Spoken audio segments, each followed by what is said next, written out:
I wanted something that had that like all-American country feel. Like I would never know this was vegan. You've always got to use your hands. Like that's where the love comes in. Yes, I agree. Hey there, bakers. Welcome to the Flour Finals, the series that invites bakers from around the country to create original, impressive, flavorful recipes. The challenge? There are just a few things that they're not allowed to use. I'm Kimberly Renee, your host, and I am excited to take you on this journey. Out of hundreds of amateur and professional bakers who submitted their recipe ideas, only 8 will compete to have their recipes published on KingArthurBaking.com and for the coveted title of the Flour Finals 4. These top 8 bakers must go head-to-head to see whose recipe has what it takes to withstand the scrutiny of King Arthur's Acclaimed Test Kitchen, and which recipe you, our baking community, will love when you try it at home. Coming up this week, Bananas Foster Sticky Toffee Pudding versus Country Caramel Apple Kolaches. There's a lot of flavor. Because I think the sauce is good. If I was just tasting it without looking at it, I would say, oh, that's like a banana bread with sauce on top of it. There is a good amount of baking soda in it. A lot of times when things have baking soda in them, Kimberly, if the formula's not 100% just right, some of the baking soda doesn't react. It's another good one. Like, I would never know this was vegan. And I really like the way the textures work. Like you've got the gooey apple, the soft, spongy bread, I guess, for lack of a better word, and then the crunchy streusel, which if it wasn't vegan, you'd maybe not get that as much. It looks like we've got a clear winner. My name is Sarah Morgan Ashe, and these are my vegan caramel apple kolaches.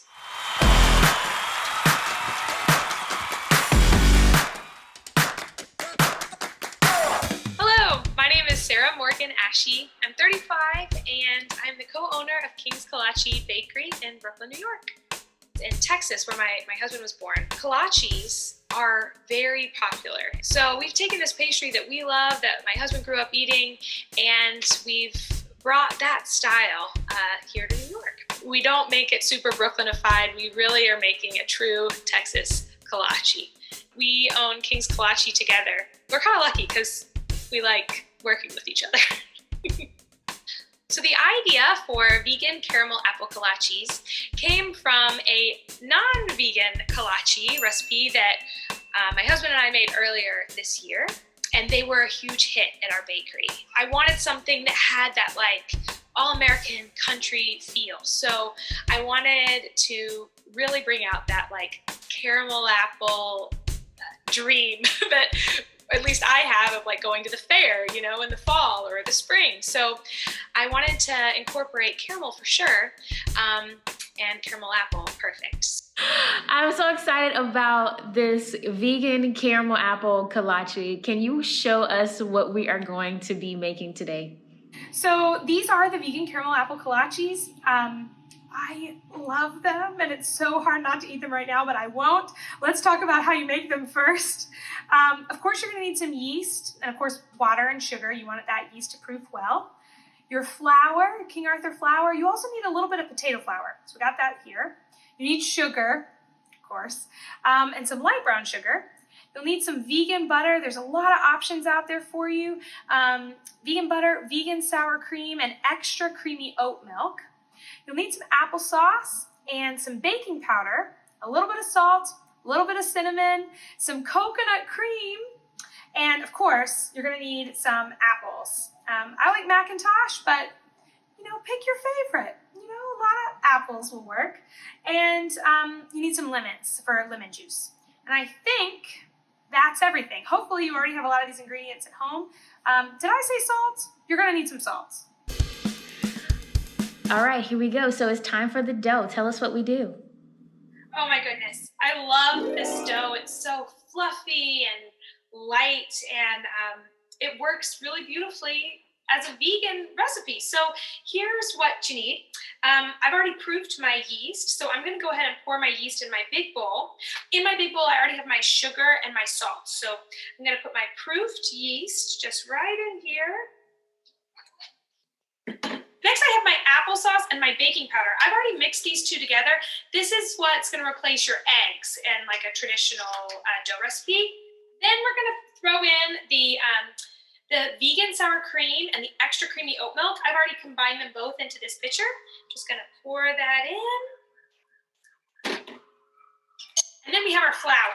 So I'm going to put in most of the flour now and start kind of combining everything. I like to use my hands. It's helpful if you have some gloves, just because you want it to be a little sticky at first. You don't want it all over your hands. So. Now, how long does that normally take when you're mixing this dough? Is this like this is take you 5 minutes, or you're going to be kneading for an hour? But yeah, I would give yourself about 15 minutes and maybe a little longer, just to make sure that you you have all your proportions right. Oh, and look at that. You know what I forgot? The vegan butter. It's okay. You're not going to break it. Now, I saw that you had 2 containers of flour. Is that just because you had an overage of how much you needed to measure, or are we working with 2 different kinds of flour? Oh, that's a great question. There actually is 2 types of flour. There's just a little bit of potato flour in here, but I put them in 2 separate containers just because I needed a bigger container for flour. That's the reason why. But that's a great question. There are 2 different types of flour: potato flour and just your all-purpose flour. Now, can you do this in a mixer? If someone, I don't personally have a mixer, but would this work in a mixer? You don't have to have a fancy mixer, but if you do, great. Use that fancy mixer. And this dough is looking pretty good. It's feeling pretty good. Now, I see that you've got this dough in your hand. What's happening next? Now we're going to transfer this into a lightly greased bowl. We're going to put this in here, and we're going to let it rise overnight in the fridge. That's all there is to making kolache dough. Vegan kolache dough. Vegan caramel. Is it possible? Tell me how to get there. Yes, Kimberly, it is totally possible, and it tastes amazing. And the beautiful thing about this is that there are only 3 ingredients. That's it. It's like a magic trick. You just need your light brown sugar, your coconut cream, and a little bit of flour. Now, super easy. There's no reason to be intimidated by it. All you're going to do is combine all 3 ingredients into your pot, turn it on high, and stir constantly until it starts bubbling a little bit. Keep going a little bit longer after you see those bubbles, after it's kind of boiling, and it's going to start getting really thick. That's what you want. Once it's that nice, thick, bubbly consistency, take it off the burner, and baby, you've got some vegan caramel that tastes amazing. Oh my gosh, it's so good. And beyond these kolaches, there are a lot of use. Put it on ice cream, put it in cookies. It'll last for up to a week or 2 in your fridge, so pretty versatile. So what we have here in this handy little bowl is our apple filling. Now I've already chopped the apples, the lemon juice is already in here, the brown sugar, the vegan butter, and 2 tablespoons of the vegan caramel that we've already made. So everything's in here and ready to go. Now all we have to do is cook them. So I'm just gonna put everything in my handy little pot. Oh, and lemon juice. I don't know if I said that, but lemon juice is also in here. Very important. So what exactly does the lemon juice do inside of this dish? I love lemon juice in this recipe because it really brings out the tartness that I think gives the final product some balance. That way, when you're eating your country apple kolache, it's not all sweet. We got some sugar in here. We got, sugar from the apples. So the lemon juice really gives it a nice balance, a little bit of that tartness, that zing that you want. And when you're picking your apples, I would say, you can pick whatever apple you love. But honestly, I really like using Macintosh apples. I think they get a bad rap for being mealy, but they're great to bake with. I also like using Fuji apples. So, whatever apple you love, I'd say lean into that. Although I think red's definitely better than green in this. What? Are you serious? You like red over green? I love Granny Smith with the rest of them, but I think that for this, the red is just like, it's just mellow enough that it just works. I mean, you could try Granny Smith. Try it. Let me know how it goes. Maybe it'll be awesome. Now, how long should we cook this for? Just until the apples are soft. Once you get to that point, once they're fully cooked and they're nice and soft, then you're gonna wanna strain the juice, but please don't forget to put your bowl underneath the strainer. I can't tell you how many times I've done that. You wanna save that juice. That's like the good stuff. And then put your apples, once they're cooked, put them in a separate bowl, let them chill out for a bit, and then put that juice back into your pot and cook that even more so it almost becomes like a syrup. I mean, come on. And then you're gonna take about 2 tablespoons of that syrup and then put that on your apples. So then they're like mega blasted with caramel. It's very good. I think we might be ready to move on. All right, let me see if I can say this properly. Pasipka? Yes. I've heard this pasipka is essentially like a sugary topping. It looks really great, like on top of these kolaches from the photos that we've seen. Since I can't taste it myself, you have to do a really good job of explaining the flavor. But I'm gonna turn it over to you. Like, show us what's in the process. Sure, yeah. So this is our pasipka. It's just a few ingredients. I have flour, sugar, and cinnamon here in this bowl, and vegan butter here in this bowl. All you're gonna do is combine the 2 ingredients. To be honest with you, I like to use my hands. You've always got to use your hands. Like, that's where the love comes in. Yes, I agree. You want it to be a little bit fluffy, but you definitely want some of those like kind of balls to form a little. But it should be like a little sprinkle. No need to put this over heat or anything like that. You just set it aside until you're ready to lightly snow on your kolaches, to do the dusting.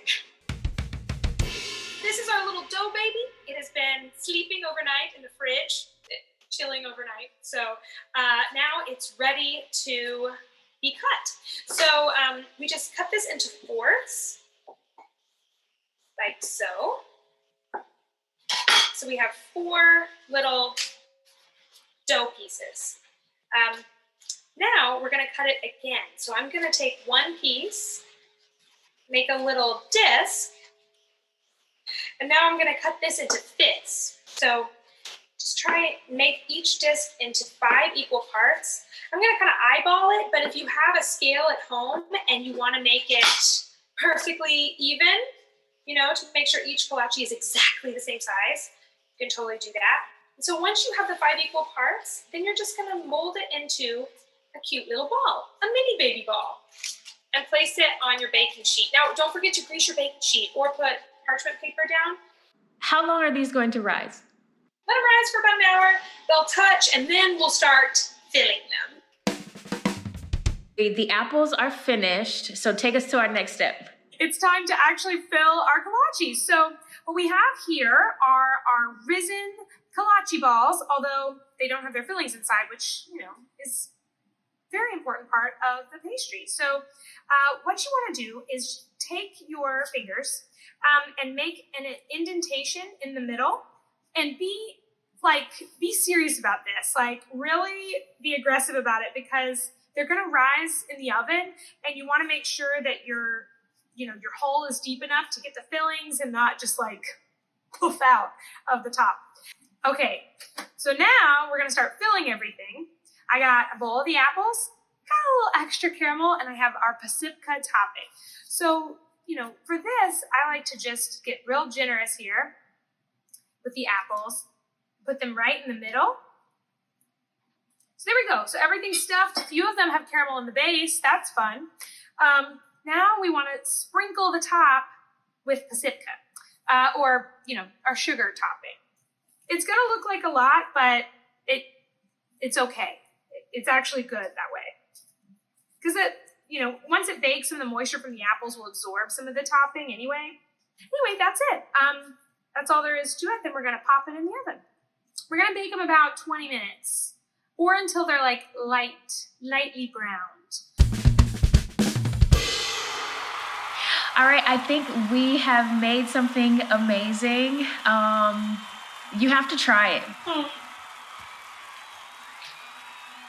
That'll work. I would not know this is vegan. I absolutely would not know this is vegan. It's so moist and fluffy, and it like the apples are really shining through, but like you still get a little bit of the lemon. Like you can actually taste like every component.